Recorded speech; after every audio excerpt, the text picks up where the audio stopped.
أعوذ بالله من الشيطان الرجيم.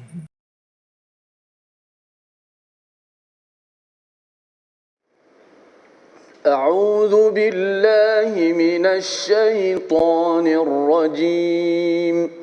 بسم الله الرحمن الرحيم. الحمد لله رب العالمين الرحمن الرحيم مالك يوم الدين إياك نعبد وإياك نستعين اهدنا الصراط المستقيم صراط الذين أنعمت عليهم غير المغضوب عليهم ولا الضالين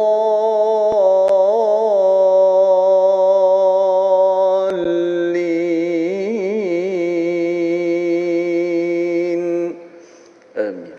Assalamualaikum warahmatullahi wabarakatuh. Alhamdulillah wassalatu wassalamu ala Rasulillah wa ala alihi wa man wala syada la ilaha illallah syada Muhammadan abduhu wa rasuluhu. Allahumma salli ala sayidina Muhammad wa ala alihi wa sahbihi ajma'in. Amma ba'du. Apa khabar tuan-tuan dan puan yang dirahmati Allah sekalian? Kita bertemu dalam My Quran Time, baca faham amal pada hari ini untuk ulang kaji kita pada halaman 382 hingga 387 sama-sama untuk kita lihat 6 muka surat yang telah pun kita ikuti sejak hari Ahad yang lepas. Moga-moga ulang kaji ini memberi manfaat untuk kita melihat kembali apakah permata daripada 6 halaman yang telah kita pelajari. Dan hari ini kita bersama dengan tokoh ilmuwan kita. Saya mengalung-alungkan Al-Fadil Ustaz Mustafa Suki. Apa khabar Ustaz? Alhamdulillah sihat. Ahlan Ustaz ya ke My Quran Time dan juga bersama Ustaz Tirmizi. Apa khabar Ustaz? Baik, alhamdulillah Safa. Alhamdulillah ya, kita nak mengulang kaji bersama dengan tuan-tuan yang berada di rumah ya. Jom kita buka muka surat 382. Adik-adik yang dipanjangkan cuti, dipanjangkan cuti, jangan sia-siakan cuti yang ada ini bersama Al-Quran, dan tahniah diucapkan kepada semua yang dapat mengikuti ya, sama ada beberapa muka surat yang terakhir ini ataupun sejak daripada awal lagi, untuk sama-sama kita melihat halaman yang kita ingin bincangkan pada hari ini. Mari sama-sama kita melihat kepada surah An-Naml ayat yang ataupun halaman 382, tapi kita mulakan dulu dengan doa ringkas kita. Subhanaka la ilma lana illa ma 'allamtana innaka antal alimul hakim. Rabbi zidni ilma. Moga-moga Allah menambahkan keberkatan dan juga panduan hidayah kepada kita dengan ilmu yang kita pelajari. Kita akan mulakan dengan melihat kepada ayat 56 yang di atas sekali, ayat yang berkaitan dengan kisah Nabi Lut alaihi salam. Kita baca bersama dipimpin Al-Fadil Ustaz Tirmizi Ali. Silakan Ustaz. Okay, terima kasih Fadil Ustaz Fazrul, penonton sahabat sekalian. Tak lupakan kepada tokoh jemputan kita pada kali ini Fadil Ustaz Mustafa Suki. InsyaAllah kita nak mendalami muka surat yang ke-382 permulaannya, dan kita baca terlebih dahulu ayat yang ke 56. 56. A'udzubillahi minasyaitanir rajim. Fama kana jawab qaumihi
Jawapan kaumnya tidak lain hanya dengan mengatakan kepada Nabi Lut alaihi salam, usirlah Lut dan keluarganya daripada negerimu, sesungguhnya mereka adalah orang yang menganggap dirinya suci. Ini adalah respon daripada kaum Nabi Lut yang diingatkan oleh Nabi Lut tentang betapa mereka ini mendatangi kepada golongan lelaki LGBTQ. Kalau kita kaitkan pada zaman sekarang, ya, pada jantina yang sama, maka mereka mengambil sesuatu keputusan di sini, dan mereka menggunakan perkataan di sini dalam ayat ini, innahum unasun yatatahharun. Mereka ini menganggap sebagai orang-orang yang suci. Kalau boleh Ustaz Al-Fadhil Ustaz Mustafa menjelaskan tentang respon ini, sebenarnya maksudnya apa Ustaz ya, bila istilah unasun yatatahharun digunakan di sini, dan lebih daripada itu untuk kita memahami zaman ini, adakah zaman ini psikologi ini perlu kita beri perhatian kepada kumpulan yang mengamalkan amalan songsang ini? Silakan. Baik, bismillah wassalatu wassalamu ala Rasulillah. Allahumma salli wa sallim ala Muhammad wa ala alihi wa ashabihi wa man tabi'ahum bi ihsanin ila yaumiddin, amma ba'd. Yang saya muliakan Ustaz Faz, Ustaz Tirmizi, alhamdulillah rupanya sedar tak sedar dah sampai 382 muka surat. Ya. Masya-Allah, perjalanan yang amat panjang. Juz 20 juz 20 berkait dengan My Quran Time yang kita ada pada hari ini. Alhamdulillah, ini adalah semua kita kata pihak bekerjasama. Betul. Terutamanya diberikan kesihatan kepada Ustaz Faz, Ustaz Tirmizi yang bersama pada kita pada kali ini, insya-Allah. Alhamdulillah. Baik, jadi bila kita sebut pada ayat ini, ayat yang ke-56, dia sebenarnya adalah respon jawapan balas daripada kaum Nabi Lut kepada Nabi Lut alaihissalam, ketika mana Nabi Lut ajak mereka buat baik. Nabi Lut ajak mereka berubah. Nabi Lut ajak mereka menjauhi apa yang disebut pada ayat 381, cerita semua tentang LGBTQ lah yang disebutkan tadi tu. Jadi bila kita melihat pada ayat ini, sebenarnya ayat ni juga pernah disebut pada surah A'raf ayat 82, yang mana Allah sebut pada perkataan yang sama tetapi tak sebut ala Lut. Jadi ayat ni menjelaskan sebenarnya dialog ni antara siapa? Rupanya antara Nabi Lut dan juga kaumnya. Sebab sebelum ni tak jelas kaum tu siapa ataupun siapakah yang diusir itu, yang akan diusirkan. Maka ayat ini menjawab, iaitulah keluarga Nabi Lut alaihissalam. Baik, jadi bila kita sebut tentang ayat ini, dan responnya di situ adalah perkataan unasun. Unasun ni ialah sebenarnya orang ramai juga. Ramai. Cuma kalau kita tengok kata Syekh Dr. Fadhil Salih Samarai, satu ulama hebat dalam bidang bahasa Al-Quran ini, beliau menyatakan di sana ada perkataan nas, ada perkataan insan, ada perkataan unas. Jadi tiga-tiga perkataan ini sebenarnya dia merespon ataupun merujuk kepada manusia. Tetapi hakikatnya kelompok itu ataupun berapa jumlahnya. Itu beza dia. Kalau insan tu satu saja, singular. Kalau plural pula dipanggil nas. Minal jinnati wan nas dan sebagainya. Adapun unas ni dia kelompok kecil. Kelompok kecil, maksud dia di tengah-tengah. Kalau kita kata contohnya hypermarket besar tu, kan. Jadi kat situ ada bahagian pinggan mangkuk. Bahagian pinggan mangkuk tu unas. Itu dia bahagian dia. Tapi yang hyper tu dipanggil nas. Itu dia punya kaedah bagi kita mudah faham. Kalau satu nas. Mangkuk tu insan. Satu insan. saja mangkuk. Itu dia punya kaedah. Okey, jadi kalau kita lihat pada ayat ni, Allah sebut sebanyak 6 tempat. 6 tempat. Dan bila kita tengok apa yang sesuai pada keadaan hari ini, kalau kita tengok ni respon dia ialah innahum unasun yatatahharun. Bila mana Nabi Lut dakwah kepada kaumnya, dan kemudian respon dia ialah leh engkau ni anggap diri suci, boleh belah lah, macam tu lah. So kita hari ni kalau tengok pada para pendakwah ataupun orang-orang yang mengajak kepada kebaikan, tak sesuai pendakwah, siapa-siapa saja yang kadang-kadang tu nak ajak manusia buat baik, maka dia akan dapat tentangan seperti ini. Ni antaranya. Lah engkau anggap suci, alah bajet suci lah, macam tu kan. Itu biasa perkataan tu. Gen syurga lah. Syurga lah kan. Jadi perkataan seperti itu biasanya akan mendapat tentangan bagi orang yang nak ajak manusia kepada buat baik. Itu satu. Yang kedua, di sini kalau kita akan tengok bahawa sebenarnya kelompok yang ramai belum tentu betul. Kalau kita tengok ni, kalau dia daripada kelompok kecil nak bandingkan Nabi Lut dengan kaum dia, sudah tentu kaum dia lebih ramai. Jadi perbuatan mereka tu belum tentu betul. Jadi sebab tu pada hari ni kalau kita tengok, bila tengok pada orang yang buat tu, ni orang ramai dah buat ni, ni semua orang buat ni, kadang-kadang kena tengok. Sebab tu kita punya garis panduan kita, apa yang kita ada pada hari ni, Quran dengan sunnah. Kalau Quran dengan sunnah tu kita tengok, orang ramai dah buat, Quran sunnah ke tepi, maka pada waktu tu bencanalah kehidupan kita, kerana apa yang kita sepatutnya pegang maka kita telah jauhi. Dan kalau tengok juga pada ayat ni, rupanya Allah Subhanahu Wa Taala jadikan kita satu orang yang umatud dakwah. dan juga ummatul ijabah. Dakwah ni maksudnya kita kena buat kerja kebaikan apa keadaan sekalipun. Hari ni kalau kita tengok contoh berapa sebelum ni cerita tentang banjir. Kan kalau tengok ada orang pergi turun ke lapangan, dia pergi cuci.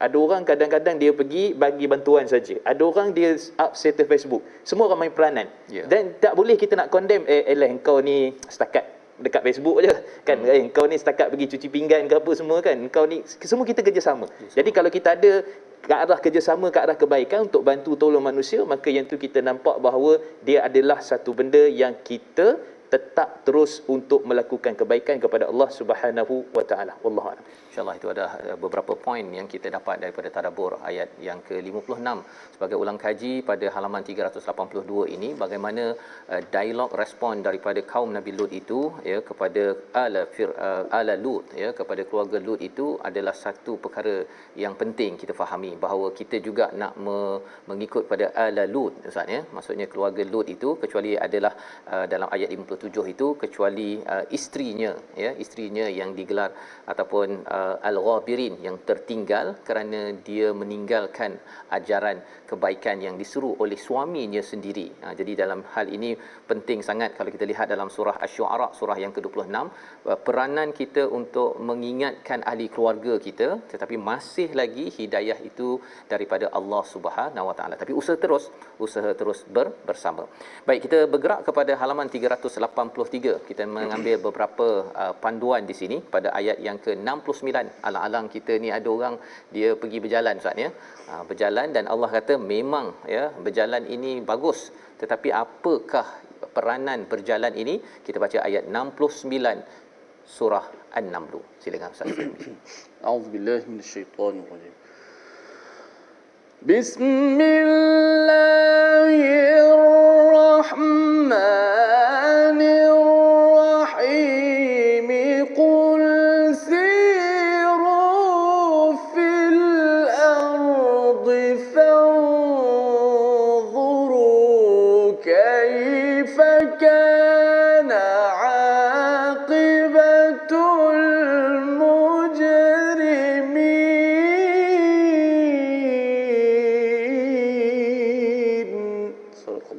Surah Al-Azim ayat 69 daripada surah An-Naml muka surat 383. Katakanlah wahai Muhammad, berjalanlah kamu di bumi lalu perhatikanlah bagaimana kesudahan orang-orang yang mujrimin, orang-orang yang berbuat jenayah dosa. Wala tahzan, diteruskan lagi, dan janganlah engkau bersedih hati terhadap mereka dan janganlah merasa sempit terhadap tipu daya mereka. Mungkin dua ayat ini Ustaz ya, kalau Ustaz boleh cerahkan seruan untuk berjalan ini ada dalam surah Ali Imran, ada dalam banyak surah termasuk surah An-Naml ini. Untuk travel agent ya, Kementerian Pelancongan, apa noktah ataupun permata yang boleh diambil daripada ayat ini? Silakan. Baik, bismillah wassalatu wassalamu ala Rasulillah. Baik, ayat ini Allah suruh siru, satu perintah untuk kamu berjalan ataupun melancong ataupun melihat apa-apa yang berada di sekeliling. Cuma ayat ini dia bukan fokus kepada semua orang. Ayat ini fokusnya, kata Al-Hafiz Imam Ibn Kathir rahimahullah, ayat ini rupanya fokus kepada orang yang tak reti nak taubat, orang yang tak reti nak bertauhid kepada Allah, dia mencurigai apa yang Allah dan Rasulnya telah sampaikan. Maka Allah katakan kepada mereka ni wahai Muhammad, suruh mereka berjalan pergi tengok tempat orang yang diazab. Kan, jadi fokus sebenarnya asalnya ialah merujuk kepada orang yang tidak ada tauhid, yang tidak tahu tentang apa yang ada pada Allah dan Rasul yang disampaikan tu, tak nak ikut, maka kamu pergi tengok. Ni pergi tengok kaum Lut, pergi tengok Madain Saleh, pergi tengok kaum Samud, pergi tengok mereka ni supaya kamu tahu sebenarnya benda ni pernah berlaku dulu. Benda ni realiti, benda ni bukan cerita-cerita saja-saja kan, buat masa lapang dalam Quran, bukan, dia memang benda yang berlaku sebenar. Jadi ayat ini fokus pertamanya kepada orang-orang yang seperti itu. Bahkan dalam hadis riwayat daripada Abdullah bin Umar dalam riwayat Imam Al-Bukhari, hadis sahih, sehingga Nabi bagi seolah-olah macam kita jangan pergi tempat macam ni. Maksudnya orang beriman, orang yang betul-betul dia dah ada pasakan iman tauhid tu, jangan pergi tempat-tempat diazab ni. Sebab tu Nabi sebut la tadkhulu ala haula'i mu'adzabin, jangan kamu masuk kepada mereka yang telah pun diazab, illa an takunu bakin, melainkan kamu masuk dalam keadaan menangis. Menangis di sini maksudnya, sebab tu kata Al-Hafiz Imam Ibn Hajar Asqalani bila mensyarahkan hadis sahih riwayat Imam Bukhari tadi, maksudnya ialah semua tempat yang diazab, tak kira di mana saja, maka itu antara tempat yang kita dihindarkan untuk pergi. Melainkan orang yang tak beriman, tak ada akidah dan tak rasa lagi benda tu ada azab daripada Allah. Baik, itu daripada aspek yang pertama kalau kita nampak daripada ayat ni. Cuma bila sebut tentang pelancongan, sebut tentang kita kata pergi untuk melihat kebesaran Allah, melihat kepada, ya ada orang suka trekking, jungle trekking, ada orang suka kayuh basikal, kan, ada orang suka pergi tempat banjir pun pergi juga nak tengok kemusnahan supaya ambil ibrah pengajaran, bantu orang dan sebagainya. Itu semua kita boleh masukkan dalam, dipanggil dalam istilah siyahah, pelancongan. Jadi pelancongan ini sebenarnya secara umumnya maka hukumnya adalah harus. Jadi perintah Allah ni bagi orang beriman, kalau dia nak pergi melancong maka hukumnya adalah harus, tetapi ada rupanya pelancongan tu jadi wajib. Pelancongan tu jadi sunat. Pelancongan tu jadi diharamkan, tak dibenarkan. Ada begitu. Rupanya bila kita katakan tentang pergi haji, pergi umrah, dia wajib rupanya melancong asasnya. Jadi sebab tu dalam hadis riwayat pada Abu Daud, hadis yang hasan, kata Nabi SAW, inna siyaha ummati, sesungguhnya iaitulah pelancongan ataupun pergi keluar melihat kebesaran Allah, kehebatan Allah di kalangan umat aku, kata Nabi SAW, jihad fi sabilillah. Dia merupakan jihad di jalan Allah. Maka maksudnya kalau kita pergi haji tu maksud tujuan memang melancong, tapi bukanlah tujuan melencong. Dia ada beza tu kan. Maksudnya istilah yang kita guna pakai itu sebenarnya memang melancong, tapi kita pergi buat ibadah yang wajib. Ada pergi buat ibadah yang sunat. Pergi umrah contohnya. Maka semua tu adalah benda yang dikira ganjaran pahala di sisi Allah Subhanahu Wa Taala. Maka bila Ustaz Fas kaitkan tadi dengan travel agency dan sebagainya, maka akhirnya kita tengok memang semua diuji lah. Ada yang dah tutup terus, kan, ada kawan-kawan kita dan sebagainya. Jadi secara asasnya apa yang dia buat tu untuk ajak manusia pertama pergi buat benda yang wajib, buat benda yang sunat, umrah, haji, maka itu memang berpahala di sisi Allah. Adapun ajak juga manusia untuk buat perkara yang harus, contohnya nak pergi ke Turki ke, kan, nak pergi ke mana-mana, itu juga termasuk dalam perkara yang insya-Allah boleh menjadikan kita sebagai orang yang melihat kebesaran Allah secara hakikat dengan kejadian-kejadian yang hebat. Wallahu a'lam. Jadi terima kasih ucapkan pada Ustaz Mustafa itu tentang apa yang ada dalam ayat 69 dan di dalam ayat 70 Ustaz ya, ada macam signal bahawa dengan berjalan ini ada kesan psikologi, kalau boleh tambah sedikit kat situ. Baik, Allah sebut kat sini wala tahzan alaihim wala takum fi dhaikim mimma yamkurun. Baik, di sini kadang-kadang manusia ni kalau kita lihat pada ayat ini juga menceritakan tentang ada dakwah ditolak, kemudian juga dalam keadaan kesedihan. Sebab tu Nabi SAW secara hakikat sebenarnya Allah suruh Nabi travel bila mana berlaku beberapa isu. Antaranya apa? Kematian Sayyidina Khadijah, kemudian Sayyidina Abu Talib, dan kemudian juga Amul Huzun, tahun kesedihan, diboikot dan sebagainya. Maka Isra Mi'raj tu satu travel untuk menjadikan Nabi tu SAW tu satu orang yang ni sebenarnya bagi gembira sikitlah, tapi sebenarnya lepas Surah Mi'raj tu lagi teruk kena kan daripada sudut dakwahnya. Tapi kita nak kata ambil sikit masa ruang, manusia kadang-kadang dia boleh pergi stres kerja, stres tempat dengan macam-macam, maka waktu tu dia ambil peluang untuk travel, untuk keluar, dan mudah-mudahan insya-Allah dia jadikan lebih tenang hatinya insya-Allah. Tapi lepas tu kena kerja kuat lagi lah. Kena kerja kuat lagi. Terus dah cuti ingat nak cuti sepanjang masa kan. Yang itu adalah konsep yang kita belajar sebentar tadi, iaitu berjalan, mengambil pelajaran, dan ia memberi kesan kepada psikologi manusia untuk terus menyatakan. Dan selepas itu pun ayat 71 tentang cabaran demi cabaran yang hadir kepada para rasul. Baik, kita ingin melihat satu lagi daripada ayat ataupun halaman 384 ayat 72 di dalam ataupun ayat 72 82 iaitu bagaimana Allah menyatakan tentang dabbah sebagai tanda akhir zaman. Mari kita baca ayat 82 bersama Ustaz Tirmizi. Baik. Auzubillahi minasyaitanir rajim. Wa idza waqa'al qawlu 'alaihim akhrajna lahum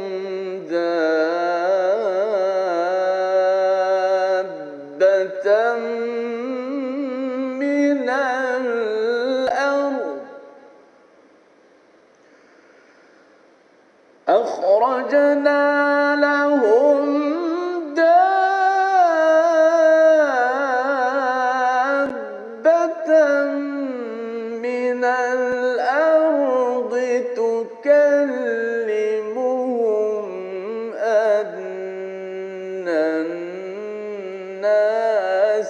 كانوا بآياتنا لا يوقنون.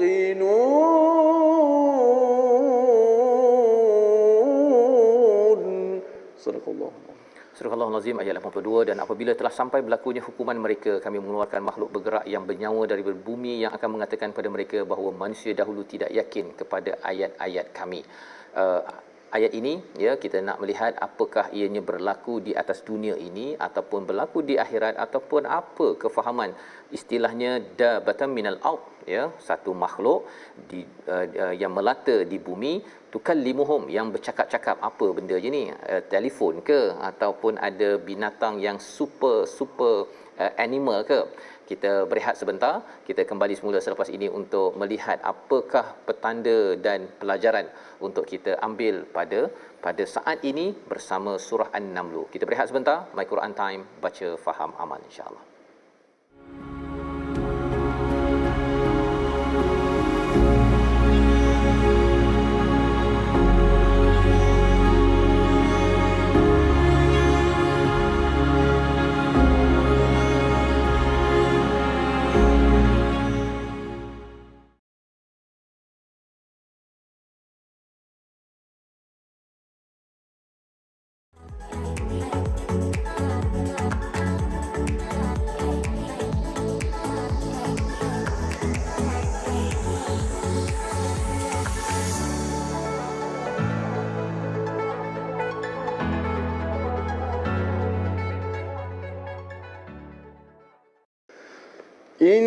إنك لا تسمع الموتى ولا تسمع الصم الدعاء إذا ولوا مدبرين.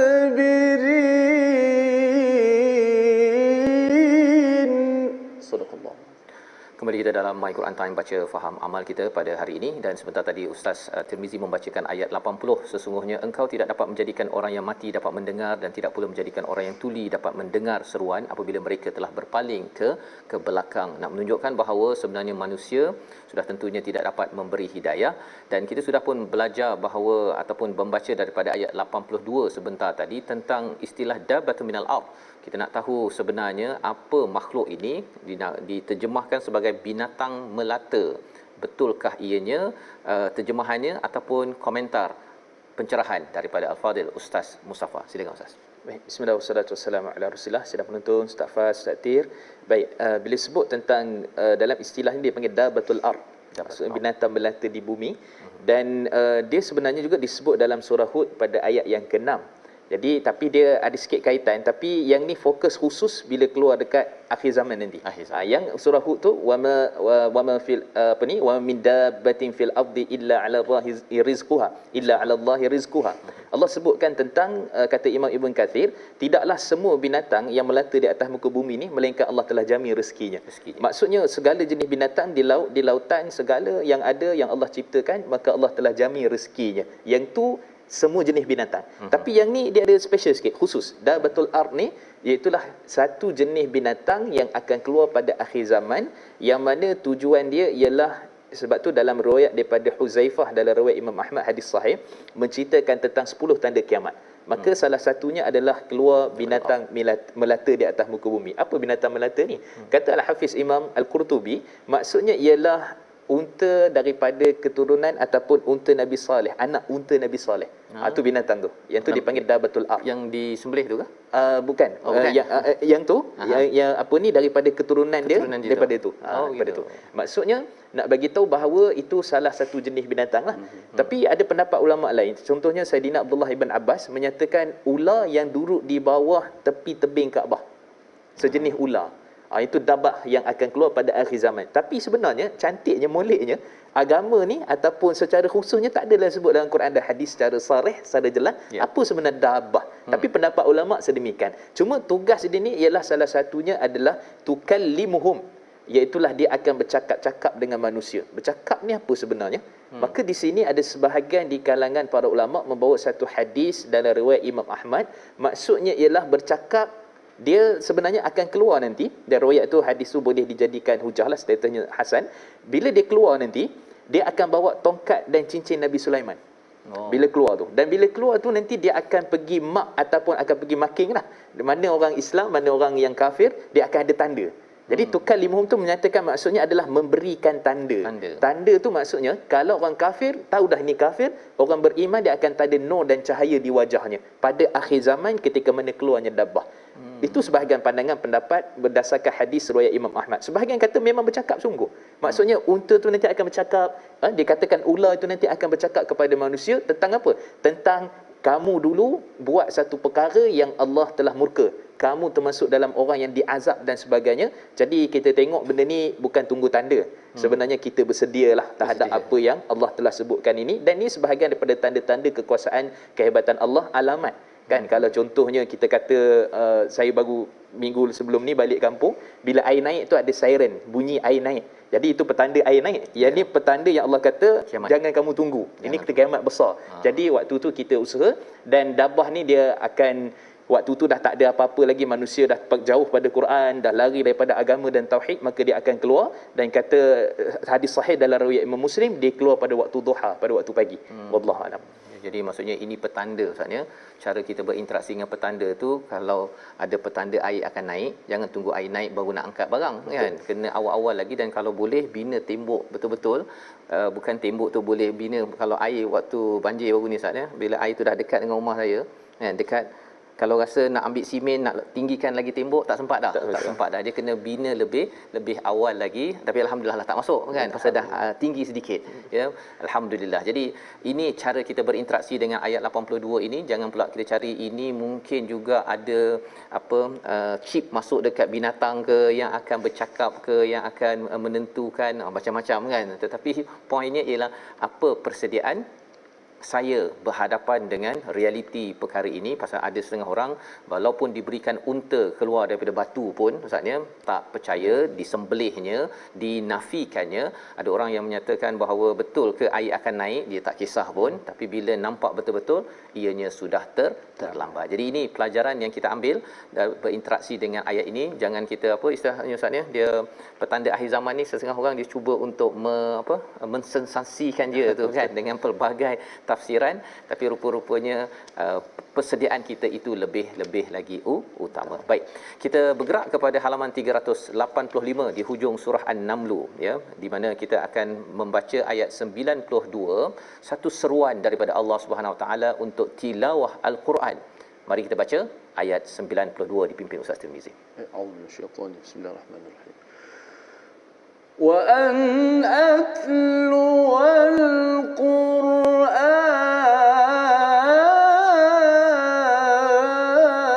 القرآن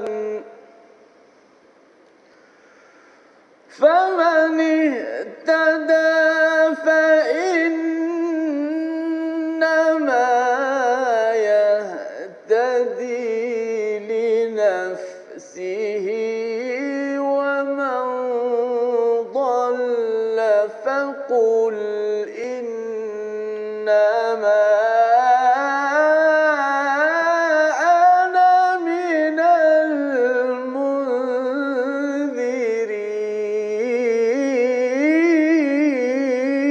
المنذرين. صدق الله.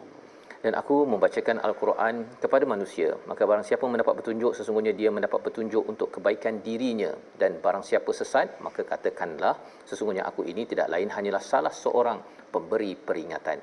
Kita bertemu dengan perkataan atluwal Quran, ada kaitan dengan perkataan tilawah itu. Kalau boleh Ustaz Mustafa boleh mencerahkan wahyu pertama Ustaz, Iqra, kan, qara'a itu tadi.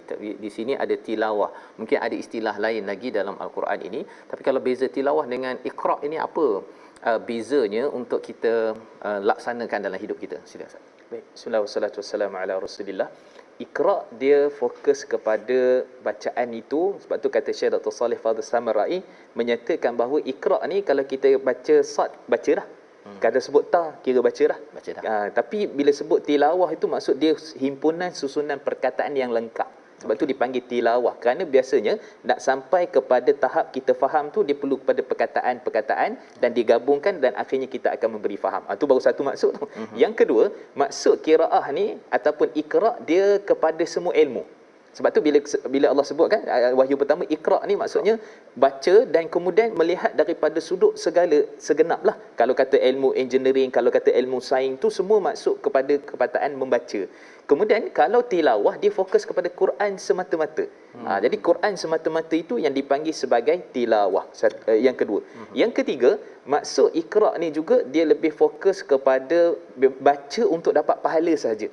Baca untuk dapat pahala saja. Dan kemudian bila kita sebut pula tentang tilawah, dia baca dengan amal. Baca dengan amal. Jadi kalau tengok pada ayat ni, kalau kita pastikan famanihtada fa innama yahtadi li nafsi. Maksudnya dengan kita mentilawahkan Quran, baca dengan faham, dengan amal, maka siapa yang mana Allah berikan petunjuk dengan Quran, dengan tilawah itu, maka dia akan diberikan petunjuk oleh Allah Subhanahu Wa Taala. Dan kemudian yang keempat juga maksud Iqra' ni dia biasanya untuk diri, dan kemudian kalau sebut tentang tilawah itu dia ada unsur masuk konsep untuk disampaikan. Sebab contoh kalau Allah sebut dalam surah Isra pada ayat 14, Iqra' kitabaka kafa binafsik. Bacalah kitab kamu. Ini cerita dekat akhirat, kita ada buku catatan amal, Allah suruh baca. Kamu punya sendiri tu, baca tengok catatan amalan kamu tu. Tak ada yang akan dizalimi, tak ada yang akan rasa tak puas hati. Semua dah tercatat ataupun tercatat di dalam kita panggil kitab begitu tu. Dan kemudian Allah sebut juga dalam surah Al-Baqarah ayat 121, Allah sebut haqqa tilawatih.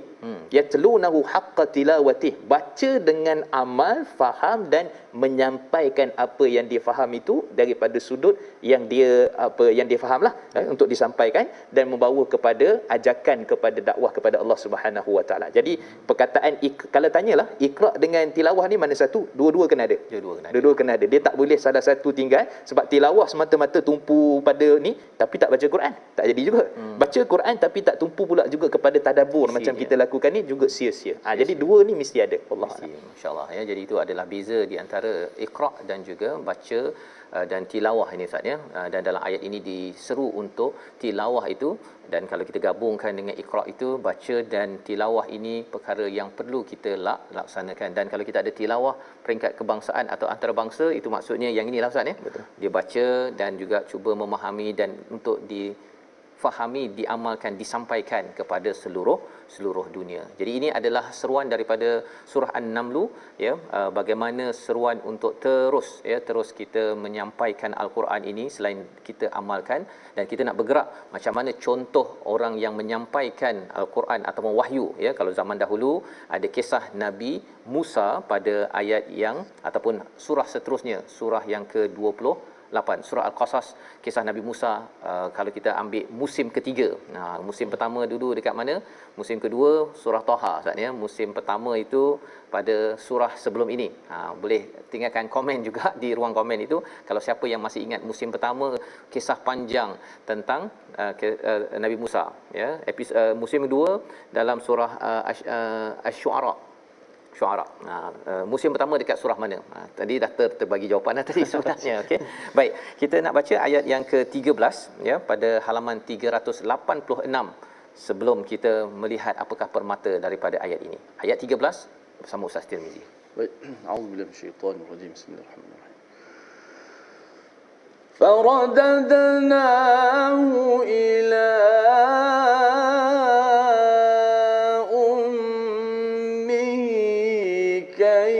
تقر عينها ولا تحزن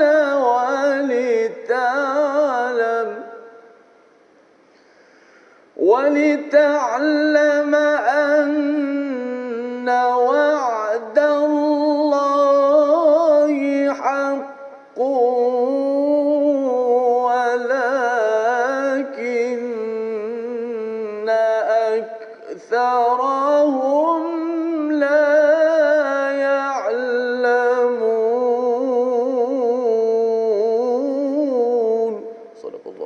Surah Al-Azim ayat yang ke-13, maka kami kembalikan dia maka kami kembalikan dia iaitu Nabi Musa alaihissalam kepada ibunya agar senang hatinya dan tidak bersedih lagi, dan agar dia mengetahui bahawa janji Allah adalah benar tetapi kebanyakan mereka tidak mengetahuinya. Dalam ayat ini Allah ada perkataan wa'dallahi haqqa, janji Allah ini benar, diwakili oleh kembalinya Nabi Musa kepada ibunya. Jadi mungkin Ustaz boleh ceritakan sedikit, kalau katakan musim ketiga ini dia punya penceritaannya lebih detail tentang perasaan-perasaan orang-orang yang terlibat dengannya, berbanding dengan kalau surah Asy-Syu'ara banyak kepada bagaimana Nabi Musa bertemu dengan Firaun, ataupun kalau surah Taha itu Nabi Musa dalam perjalanan kan, latihan ya bertemu dengan Allah SWT. Jadi ada sudut-sudut kamera yang diberikan fokus. Jadi boleh Ustaz ceritakan sikitlah apa sebenarnya yang sedang disampaikan untuk panduan kita tahun ini tentang janji Allah itu benar. Baik, bismillah wassalatu wassalamu ala Rasulillah. Sebenarnya ayat ini dia bermula pada ayat yang ke-7 lagi. Ketika mana Allah Subhanahu wa taala telah pun berjanji sebenarnya akan mengembalikan semula Nabi Musa alaihissalam kepada pangkuan ibunya. Ibunya ni ada setengah riwayat sebut namanya adalah dipanggil sebagai Yohanif. Yohanif, ada yang panggil sebagai Mikhyana dan sebagainya lah, tapi semua nama tu tak sabit daripada hadis-hadis sahih. Cuma kita kata itu antara nama-nama yang dikatakan nama Nabi, nama apa, ibu Nabi Musa alaihissalam. So, maksudnya kalau ada anak perempuan nak bagi Yohanes tu boleh lah, tapi tak berapalah. tak apa. Pilih nama yang cantik-cantik. Pilih nama yang cantik. Okey. Baik, jadi bila disebut tentang isu kembali semula, Allah berjanji, dia boleh kita katakan ayat yang ketujuh ni dipanggil sebagai ainul yaqin. Maksudnya dengan keyakinan yang sebenar, maksudnya nanti insya-Allah, dan yakinnya ibu Nabi Musa ni Allah akan kembali. Sebab tu dia berani buat, dia berani letak dalam peti, kemudian dihanyutkan dan sebagainya, dan kemudian itu dipanggil sebagai yakinnya ada. Kemudian dibuktikan pula dengan ayat 13 ni dipanggil ra'yal ain. Maksudnya dengan mata kepala betul-betul nampak. Yang tadi dalam hati je rasa ni yakin ni insya-Allah tawakal dengan Allah. Tapi bila sebut pada ayat 13 betul-betul nampak depan mata, Allah kembalikan. Dan kalau kita tengok pada ayat ni, rupanya nilai kasih sayang saja menyebabkan kerajaan Firaun tu hancur. Hanya dengan sebab kasih sayang. Kalau kita tengok ayat ni, tengok qurrata ain kan, qurratu aini li walak. Ayat 9. Ambil lah kan, seorang je ni kan, laki je, tolonglah ni jadi penyejuk mata ni. Rupa-rupanya yang tu akan menghancurkan kerajaan. Hanya dengan nilai kasih sayang Allah boleh uji manusia yang rasa hebat sangat, Firaun, kemudian Allah hancurkan dia. Itu yang pertama. Yang kedua, air susu tak sesuai, melainkan dengan ibu Nabi Musa juga. Kan ceritanya sangat panjang, kita kata akhirnya Allah Subhanahu wa taala jadikan menangis, kemudian tak kena dengan air susu orang lain, dan dengan ibu, boleh kita kata macam ibu susuan lah, tak kena juga. Akhirnya iklan dan panggil rupanya ibu Nabi Musa juga, dan sebab tu jadinya ayat 13 Allah Subhanahu wa taala telah kembalikan ibu ataupun Nabi Musa kepada pangkuan ibunya. Daripada ayat ni kita nampak ada 3 perkara yang sangat besar. Yang pertama sekali ialah berkenaan dengan segala pengharapan tawakal kita sangat tinggi kepada Allah, itu membuatkan janji-janji Allah tu pasti akan datang dan berlaku semula. Contoh Ustaz, baru ni saya balik hari Ahad sebelum tu yang banjir teruk semua tu kan. Ahad tu saya balik kampung, dan kemudian dengan tawakal yang penuhnya nak balik tu mesti sampai masuk tu, masuk Bentong, masuk CSR, jalan baru tu, semua orang suruh pusing. Pusing-pusing, memang tak lepas. Saya kata, saya kena tengok depan mata. Cakap dekat isteri, saya kata tengok depan mata. Rupanya bila lalu tu, air sikit je kena kat atas jalan. Yang tenggelam teruk sebelah sana, boleh lalu.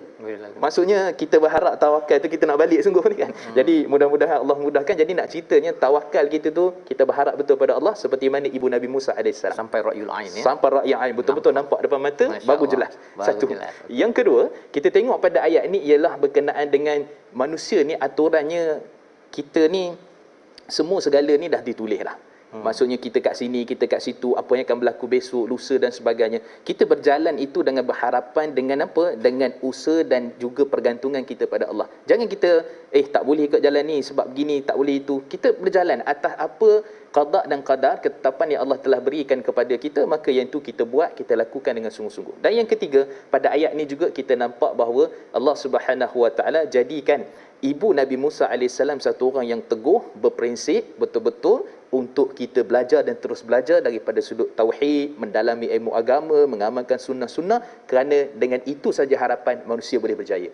Masya-Allah, ya, itu sebenarnya menjelaskan bagaimana kesungguhan untuk berjaya itu, ya, dengan kasih sayang Ustaz, ya, dengan kasih sayang seorang ibu, dan sudah tentunya ia dipandu oleh wahyu itu tadi, menyebabkan si ibu ini akhirnya dapat kembali menatap kepada anaknya, dan ini adalah dalam misi melaksanakan kebaikan, ya, dalam melaksanakan misi kebaikan. Dan poin-poin tadi tentang jangan sekadar apa istilahnya ainul yaqin, itu betul, ya, tapi bila ainul yaqin tu diikuti dengan usaha sampai kepada ra'yul ain, ya, tengok depan mata. Dan pada waktu itu mungkin orang lain kata mungkin air masih tinggi Ustaz ni kan, tetapi kalau kita sampai waktu kita dah okey dah ni, boleh je ikut jalan tikus dan sebagainya untuk memastikan kita terus menuju kepada kejayaan. Jadi ini ditunjukkan oleh seorang bonda, ya, yang dinobatkan di dalam surah Al-Qasas. Maka ini jugalah yang menjadi panduan untuk kita menghadapi cabaran pada waktu pandemik ini, pada waktu hujan bertimpa-timpa Ustaz, ya, ada yang hilang mak ayah, anak beranak dan sebagainya. Tetapi rupa-rupanya ketika semua anak lelaki dibunuh, ini dibunuh ni memang confirm kena bunuh, rupanya ada seorang anak lelaki yang selamat dengan ainul yaqin, diikuti dengan usaha-usaha letak di sungai, dan akhirnya Allah kembalikan semua. Subhanallah, inilah janji Allah, dan janji ini bukan hanya untuk ibu Nabi Musa saja Ustaz, ya. Janji ini juga untuk Nabi Muhammad sallallahu alaihi wasallam, juga untuk kita yang bertawakal kepada Allah Subhanahu wa taala. Jadi kita ingin teruskan kepada halaman yang terakhir kita 387. Kita baca ayat 14, satu anugerah kepada Nabi Musa, ya, yang dibimbing dengan pelbagai cara oleh Allah Subhanahu Wa Taala. Kita baca ayat 14 bersama Ustaz Tirmizi. A'udzubillahi minasyaitanir rajim. Bismillahirrahmanirrahim.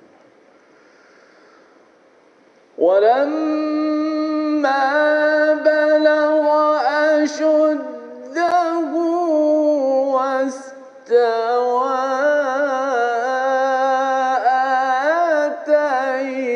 آتيناه حكما وعلما وكذلك نجزي المحسنين.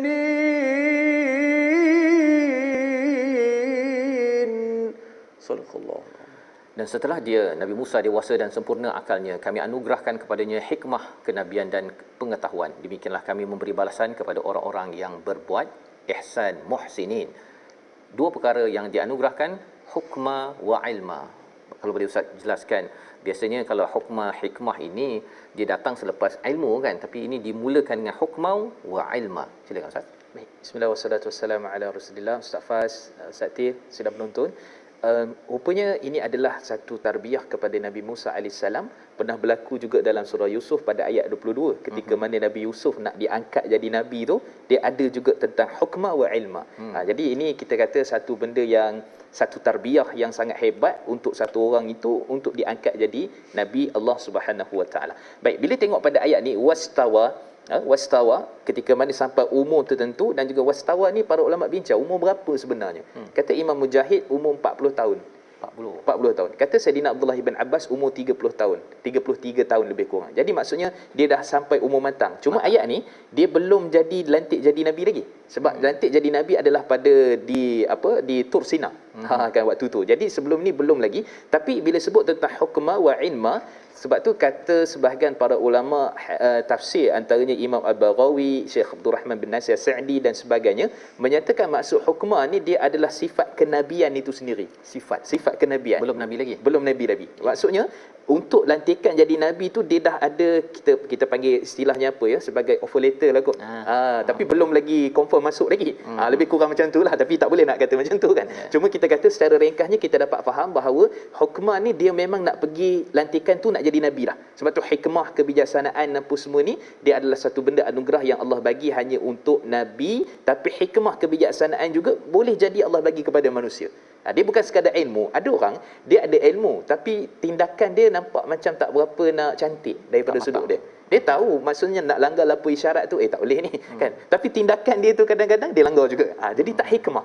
Jadi tak hikmah. Maksudnya di sini kalau kita nampak gabungan hikmah dengan ilmu ni dia ada pada manusia, tapi kalau khusus kepada untuk nabi maka dia adalah hikmah semata-mata untuk dilantik sebagai kenabian yang kita sebutkan. Dan Allah sebut akhir sekali wa kadzalika najzil muhsinin. Muhsin di sini jadi orang baik ialah apa? Dengan sebab ilmu, dengan sebab tauhid, dengan sebab hikmah tadi adalah dia kalau betul-betul dia dapat, dia grab, dia cari, dia usaha, maka dia termasuk di kalangan orang yang muhsin. Muhsin, insyaAllah ya. Jadi ini adalah perkara yang kita harapkan Allah juga anugerahkan kepada kita semua Ustaz ya. Dengan barakah dengan kita selalu membaca Al-Quran dan juga kita selalu ya menjadi orang yang berbuat baik.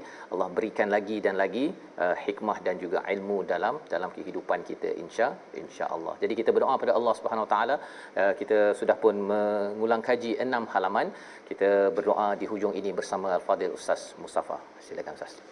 A'udzubillahi minasyaitonirrajim. Bismillahirrahmanirrahim. Alhamdulillahirabbil alamin wassalatu wassalamu ala asyrafil anbiya'i wal mursalin wa ala alihi wa ashabihi ajma'in. Allahumma inna nas'aluka 'ilman nafi'a wa rizqan tayyiban wa 'amalan mutaqabbala. Rabbana atina fid dunya hasanah wa fil akhirati hasanatan wa qina 'adzaban nar. Allahumma khtim lana bi husni khatimah wa la takhtim 'alaina ya Allah bi su'il khatimah. Wa sallallahu ala sayyidina Muhammad wa ala alihi wa sahbihi wa baraka wa sallam. Alhamdulillahirabbil alamin.